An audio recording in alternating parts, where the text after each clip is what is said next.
नमस्कार मेरे प्रिय साधकों एवं दर्शकों, आप सभी को गुप्त नवरात्रि की हार्दिक शुभकामनाएं।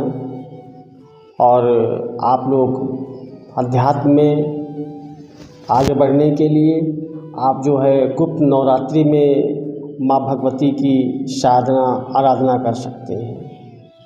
जैसा कि आप लोग जानते हैं कि नवरात्रि दो प्रत्यक्ष नवरात्रि हैं और दो जो है गुप्त नवरात्रि हैं, जिसमें शारदीय नवरात्र और चैत्र वाली नवरात्र, दो ये प्रत्यक्ष वाली हैं और दो गुप्त हैं।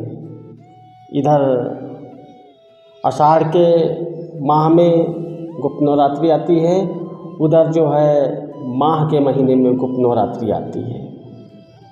जो प्रत्यक्ष नवरात्रि हैं उनमें माँ भगवती की 9 स्वरूपों की आराधना की जाती है, 9 दुर्गा की आराधना की जाती है, जिसमें माँ भगवती के 9 स्वरूप का आवाहन किया जाता है, उनकी पूजा अर्चना की जाती है। धन्य धान्य संपन्नता के लिए आप लोग साधना आराधना करते हैं।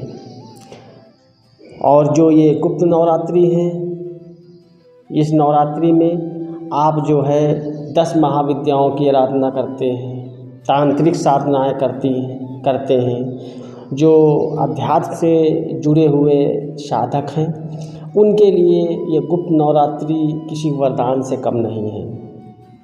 जो प्रत्यक्ष नवरात्रि हैं उनमें आप उत्सव मनाते हैं, व्रत रहते हैं, कन्या भोज करवाते हैं, आदि आपके अलग अलग क्षेत्रों में अलग अलग जो प्रथाएं हैं उनके हिसाब से माँ भगवती की आराधना करते हैं, उपासना करते हैं। गुप्त नवरात्रों में क्या होता है कि आप साधना करते हैं गुप्त तरीके से,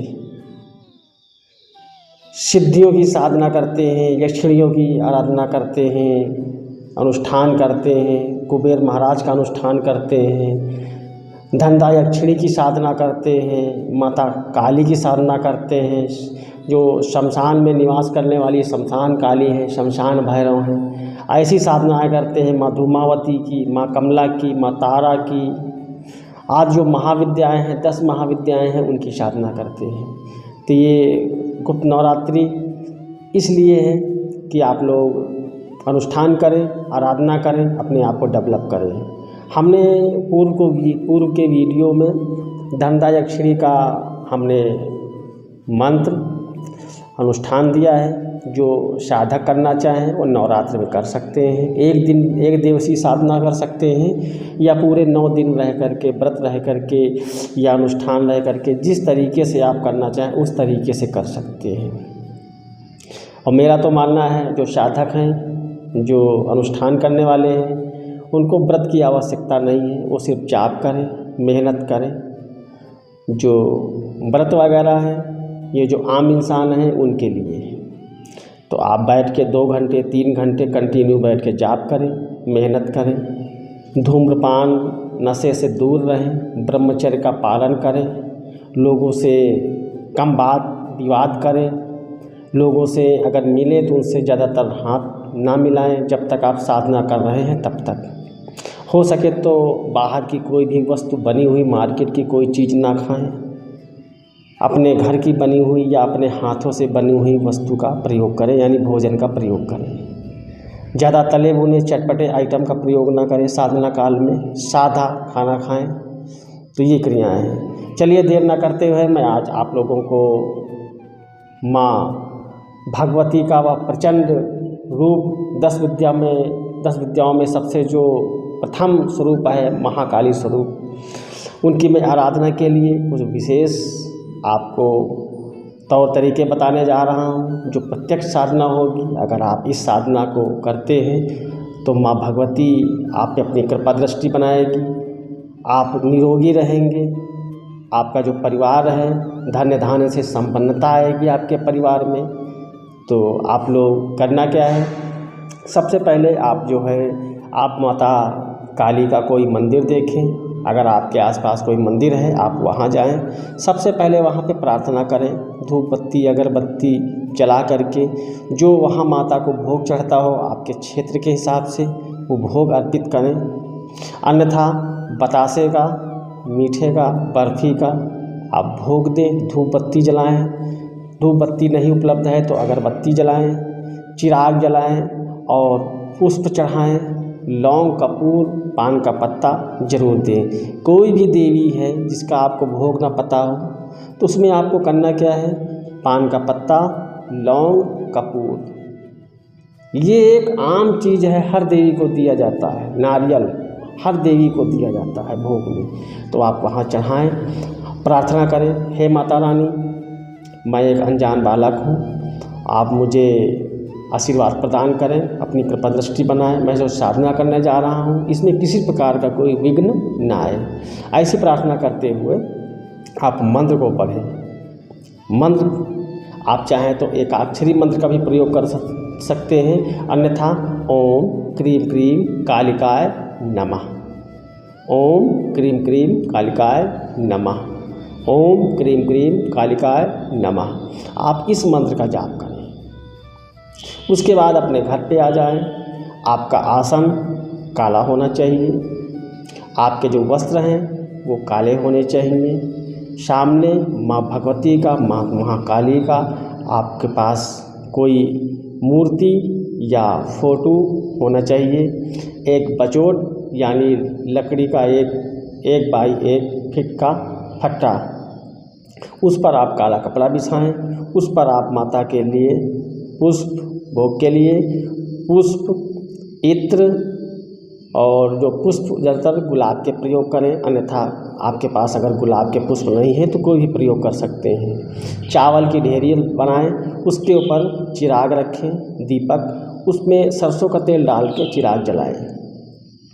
इसके बाद आप धूप बत्ती, अगरबत्ती जलाएं। जलाने के बाद आप जो है वहाँ पे बैठ करके आप मंत्र का जाप स्टार्ट करें। दिशा जो है आपकी पूरब की या उत्तर की होनी चाहिए और आपके जो माला है वो रुद्राक्ष की होनी चाहिए। पूरी एकाग्रता के साथ आप एक बैठक में जितना भी आप जाप कर सकें। आप अगर संकल्प लेकर के करना चाहें, हाथ में थोड़े चावल, थोड़े पुष्प, 2-1 जल लेकर के संकल्प लें कि हे माता रानी, मैं ये साधना करने जा रहा हूँ। इस साधना को मैं 11 दिनों तक करूँगा, 9 दिनों तक करूँगा या 3 दिनों तक करूँगा। मैं 51 माला जाप करूँगा या 21 माला जाप करूँगा। जिस तरीके से जो आपको सहूलियत हो, अपनी सहूलियत के हिसाब से जाप करें। जब आप संकल्प लेकर जाप करते हैं तो आपका जो मन है वो मजबूत रहता है। अगर आपके घुटनों में, कमर में दर्द होता है, आप बैठ नहीं पाते हैं, आपको आलस आता है, नकारात्मक ऊर्जा आपके ऊपर हावी है जिस कारण से आप जाप नहीं कर पाते हैं, तो जब आप संकल्प लेंगे तो इसमें क्या होगा, एक दायरा क्रिएट हो जाएगा। आप संकल्प में बंधे होंगे तो आपका थोड़ा मनोबल बढ़ेगा, आपका मन मजबूत होगा कि संकल्प मेरा टूट ना जाए, जिसकी वजह से आप उस साधना को संपन्न करेंगे, संपन्न करने में आप कामयाब हो जाएंगे। तो इसलिए संकल्प लिया जाता है। तो आप जब बैठे तो जब आप जाप करेंगे तो आप देखेंगे कि गुप्त नवरात्रि में की हुई साधना, हर साधना सफल होती है। ये मैंने अपने गुरु से भी सीखा है और मेरा भी अपना अनुभव रहा है। मैंने भी काफ़ी साधनाएँ गुप्त नवरात्रि में करी, इसके अलावा भी करी और माता काली के कई मंत्रों से करी, जिसमें कई साबर मंत्र हैं, कई तांत्रिक मंत्र हैं, कई वैदिक मंत्र हैं। तो हमने अलग अलग मंत्रों से अलग अलग समय पे साधनाएँ करी। कई साधनाएँ तो मैंने जल के किनारे बैठ के की, शमशान में की, अपने कमरे में बैठ के की। सबका रिजल्ट अलग अलग रहा। थी वो माता काली की साधना, लेकिन अलग अलग मंत्रों से की, उसका रिजल्ट भी अलग। जहाँ जो आवश्यकता होती मैं उस मंत्र का मैं प्रयोग करता हूँ। तो आप इसे करिए और अपने गुप्त नवरात्रि में, और ये गुप्त नवरात्रि 15 तारीख तक है, तब तक आप करिए और आप देखेंगे जब आप इसको करेंगे तो आपके अंदर ऐसा तेज आएगा, आपकी बात में आपके अंदर आकर्षण आएगा, आपके चेहरे में आकर्षण आएगा, आपकी बात में वजनता आएगी। तो जब आप जाप कर लेंगे तो आप इसको कैसे प्रयोग करेंगे। हम ज़्यादातर साधनाएँ कम बताते हैं, लेकिन ये ज़रूर बताते हैं कि कैसे प्रयोग करेंगे। तो आप जब ये मंत्र सिद्ध हो जाएगा तो आप इसे किसी भी पीड़ित व्यक्ति के ऊपर जब प्रयोग करेंगे, आराम तत्काल मिलेगा। आसन पर बैठे बैठे सिद्धि दिखने लगती है। अगर आपको आसन में बैठे बैठे सिद्धि नहीं दिख रही है तो समझ लीजिए कि आपकी साधना सफल नहीं है। हो सकता है आपका मंत्र सिद्ध हो जाए, इधर उधर हल्का फुल्का झाड़ फूँक में चलने लगे, लेकिन वो मज़ेदारी नहीं आएगी। जब तक शक्ति आपको आसन पे बैठे बैठे नहीं दिखेगी तब तक आप किसी के पहले की बात, बाद की बात, यानी त्रिकाल की बात, भूतकाल, भविष्यकाल, वर्तमान काल कुछ नहीं बता सकते। अगर आप धाम गद्दी लगाना चाहते हैं तो आपको जानकारी कैसे मिलेगी। जब आप अपनी शक्ति को नहीं देख पा रहे हैं तो सामने वाले पे क्या परेशानी उसे कैसे देख सकते हैं। तो ये बिल्कुल नॉर्मल सी बात है। तो आप इसे करिए और जब आप प्रयोग करेंगे तो झाड़ा लगाइए, जल अभिंतित करके दीजिए, लौंग पढ़ के दीजिए, आदि अनेक प्रकार से कार्य कर सकते हैं। और भविष्य में इसके विषय में बहुत सारे प्रयोग हैं, मैं बताता रहता हूँ। और मेरे बहुत ऐसे मेरे प्रिय शिष्य हैं जो मंत्रों का प्रयोग भी करते हैं, सिद्ध भी करते हैं, पूर्ण आस्था पूर्ण विश्वास के साथ करते हैं और उन्हें लाभ भी मिलता है। और जब वो हमसे कहते हैं कि गुरुजी मैंने आपका ये मंत्र प्रयोग किया, मैंने साधना करी, सफल हुई और मैं उससे किसी को हील करता हूँ तो उसे आराम मिलता है, तो हमें बड़ी प्रसन्नता होती है। कोई भी गुरु होगा अगर उसका चेला डेवलप करेगा, कामयाबी की ओर जाएगा तो प्रसन्नता अवश्य होगी गुरु को। तो आप लोग भी करिए। और ये जो साधना है बहुत ही अच्छी साधना है। आप ये मत सोचिए कि नहीं मैंने ये मंत्र बहुत बड़ी किताबों पर रखा है। अरे भाई साहब, किताबों पर रखा है तो कोई बात नहीं, आप करिए। आपको देने वाला गुरु किस लेवल का है, उसने कैसी साधना कर रखी है, कितनी मेहनत कर रखी है, इस पे निर्भर करता है कि आप किसके मुख से दीक्षा लेकर के साधना कर रहे हैं। मायने ये रखता है। किताब में तो बहुत सारे मंत्र लिखे होते हैं, एक एक हज़ार मंत्र होते हैं किताब में लिखे हैं। आप ले आइए, किताब खरीद लाइए, रट्टा मार लीजिए, सिरहाने रख के सोते रहिए, मेहनत ना करिए, जाप ना करिए। भाई कुछ नहीं होने वाला। अगर आप मेहनत नहीं करेंगे कुछ नहीं होने वाला। सारा खेल मेहनत का है और मेहनत भी सही तरीके से होनी चाहिए, सही गुरु की देख देख में होनी चाहिए, विधान सही होना चाहिए, मंत्र जाप करते समय एकाग्रता होनी चाहिए। मेरे बहुत सारे ऐसे देखे साधक लोग हैं, करते हैं, साधना कर रहे हैं, झूठ बोले जा रहे हैं, झूठ बोले जा रहे हैं, गुरु से झूठ बोल रहे हैं, धूम्रपान कर रहे हैं, गुटखा सिगरेट बीड़ी आदि का प्रयोग कर रहे हैं, साधना कर रहे हैं, अश्लील हरकतें कर रहे हैं, मोबाइल पे लगे पड़े हैं, वीडियो देख रहे हैं, फिल्में देख रहे हैं। ऐसे में साधना सफल नहीं होती। साधना को सफल करने के लिए आपको पूर्ण एकाग्र होना पड़ेगा।